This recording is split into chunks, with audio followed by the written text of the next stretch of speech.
Muy buenas tardes a todos, espero que estén muy bien. Yo aquí ya un poquito mejor, todavía con algún problemilla en la voz, pero por lo menos ya sale la voz porque el sábado no salía del todo. Vamos a ir viendo de los temas que les pasé y que les pasé también las filminas en PDF.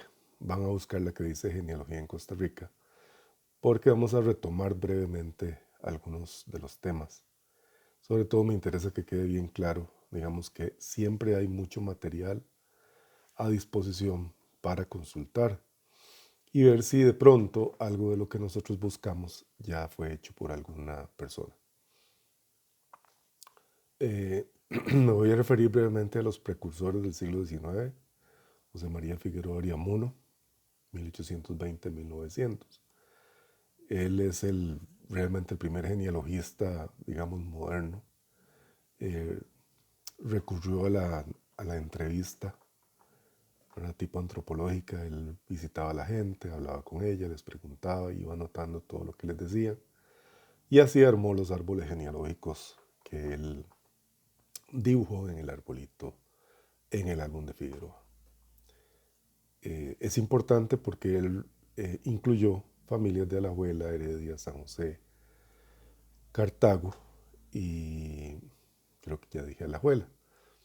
Entonces ahí encontrarás a veces familias que no hay otro lugar donde saber quién fue el padre, porque como él entrevistó a las personas y las personas le contaron lo que se decía o lo que ocurría, entonces recogió lo que era la tradición oral, que eso se pierde invariablemente si no queda registrado en los documentos públicos. De hecho, por eso él da a muchos sacerdotes que tuvieron hijos y que precisamente entonces sabemos hoy quiénes son los padres de algunas de estas familias. Y no solo sacerdotes, ¿verdad? También algunos hombres casados, solteros o de otras condiciones y mujeres igualmente. También a veces recoge tradiciones ambiguas, ¿verdad? Por ejemplo, dice que alguien es hijo legítimo de Sutano y Perenceja, hace el arbolito así, pero pone como saliendo de la misma persona, como anotando otro padre, ¿verdad? Que era lo que se decía un padre putativo, ¿verdad? Es decir, que aunque él recogió esa tradición, alguien o varias personas le pudieron haber dicho que el papá en realidad era otra persona. Entonces por eso a veces hay algunos pocos casos donde él asigna dos paternidades diferentes. El álbum de Figueroa lo pueden conseguir para consulta en línea en el Archivo Nacional de Costa Rica. Ya ustedes saben cómo ingresar a él y inclusive dentro de él pueden buscar y van a encontrar la forma de llegarle al álbum de Figueroa. Esta es una magnífica obra, muy con dibujos primitivistas, como dicen algunos, y con narraciones que hizo el propio Figueroa. Figueroa fue cartógrafo, fue sociólogo, antropólogo, dibujante, en fin, tuvo una carrera muy prolífica. Luego tenemos a Manuel de Jesús Jiménez, hermano de Manuel hermano de don Ricardo Jiménez Oriamuno, que nació en 1854 y murió en 1916. Don Manuel de Jesús hizo también unas genealogías eh, tipo arbolito, pero mucho menos sofisticadas que las de Figueroa, y sí también tomando notas. Esa obra está en el Archivo Histórico del Quesano Bernardo Augusto Til, se puede consultar. Su relevancia es relativa. Eh, Ahora como hay pues tantas otras fuentes, ¿verdad? No es la mejor, pero vale la pena igual investigarla y conocerla. Eh, que yo sepa no está microfilmada, habría que revisar eso, pero creo que no. En todo caso está en el archivo de la curia. Luego tenemos algunos pioneros de la primera mitad del siglo XX, como Cleto González Víquez, el que fue presidente de la República. Fue un genealogista eh, posterior a Figueroa.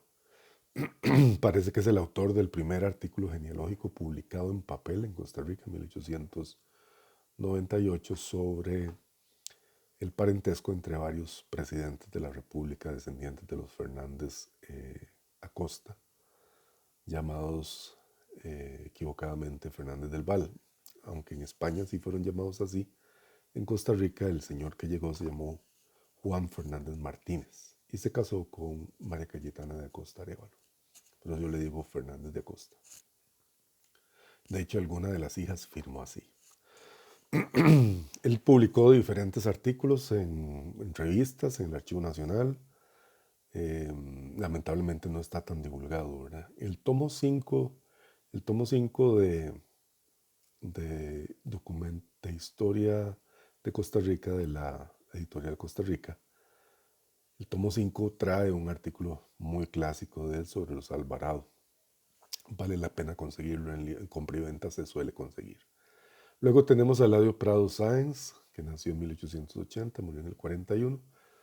Y él también fue pionero, hizo algunas publicaciones y dejó un archivo pequeñito que lo tiene en custodia la Academia Costarricense de Ciencias Genealógicas. Luego tenemos a Víctor Manuel Sánchez Martínez, el arzobispo de San José, quien nació en 1898 y murió en 1952. Fue el grado ausente de la fundación de la Academia Costarricense de Ciencias Genealógicas, el autor de las genealogías de Cartago hasta 1850, 6 tomos, el autor de las genealogías de San José, las genealogías de Heredia, ambas inéditas, que llegan más o menos a 1830, y los originales están custodiados en el archivo de la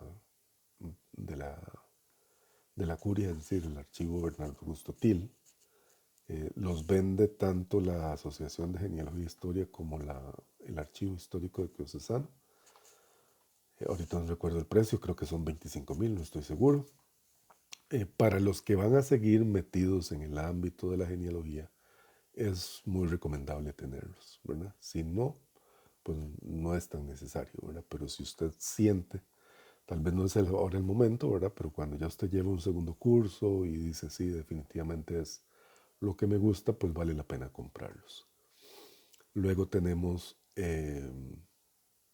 la genealogía de Cartago, está el original aquí en el archivo de la Arquidiócesis de San José, ¿verdad? También se vende, la Academia vende una copia, y por ahí anda pirateada, ¿verdad? Lamentablemente ustedes saben cómo funciona esto, pero eso lo hizo la Academia y la piratearon y esa vale como 10,000 colones. El problema que tiene es que no fue editada de una manera muy profesional, entonces tiene los errores propios de Sanabria, más los errores que metieron los que digitaron la obra. Fue digitada a mano, a máquina pues, en computadora y luego digitalizada. Y luego tenemos a Norberto Castro Toste, del que ya les había hablado. Él escribió el Armorial General de Costa Rica, que es un trabajo muy bueno, fundamentado en fuentes primarias, y él siempre cita la fuente. Cuando no viene la fuente es que no es autoría de él y que alguien alteró el documento, porque lamentablemente es un documento que custodia la Academia Costarricense de Ciencias Genealógicas. Tiene un costo de 25,000 colones y son más de 4,000 PDFs y muchísimas más páginas. Es una cosa exagerada. A veces un solo PDF, digamos, un solo expediente tiene 600 páginas. Entonces es una cosa muy, muy interesante. Es un poco heraldista y hispanocentrista y estudia lo que él considera la élite, digamos, española. Pero igual incluye a gente que no necesariamente estaba en la élite. De todas maneras, como aquí en Costa Rica todos venimos de todos, pues es una obra que también vale la pena si usted se va a dedicar bastante a esto.